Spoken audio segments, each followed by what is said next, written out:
நீங்கள் எந்த கடவுள் குணம் கொண்டவர் என்பதை உங்கள் பிறந்த மாதத்தை கொண்டு அறியலாம். நீங்கள் எந்த மாதத்தில் பிறந்தீர்கள்? கமெண்ட்ல சொல்லுங்க. நீங்கள் ஜூலை மாதம் பிறந்தவராக இருந்தால் சூரிய பகவானின் அம்சம் பெற்றவராக இருப்பீர்கள்.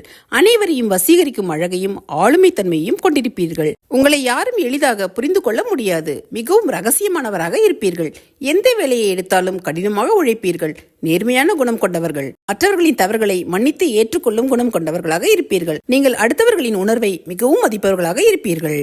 நீங்கள் ஆகஸ்ட் மாதம் பிறந்தவராக இருந்தால் துர்க்கை அம்மனின் அம்சத்தை பெற்றவராக இருப்பீர்கள். உங்கள் வாழ்க்கையில் பயம் என்பதே கிடையாது. எதற்கும் தைரியமாகவும் தெளிவாகவும் போராடக்கூடியவர்கள்.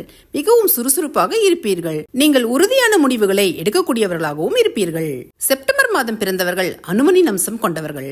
உண்மைக்கும் நேர்மைக்கும் விசுவாசத்திற்கும் பெயர் போனவர்கள். மன வலிமையும் உடல் வலிமையையும் கொண்டவர்கள். ஆளுமை திறன் புத்தி கூர்மை அதிகமாக இருக்கும். விட்டு கொடுக்கும் குணம் அதிகம் உண்டு. நீங்கள் அனைத்திலும் வெற்றி கொடி நாட்டுவீர்கள். மற்ற மாதங்கள் பற்றிய விவரங்களை அடுத்த பதிவில் பார்க்கலாம்.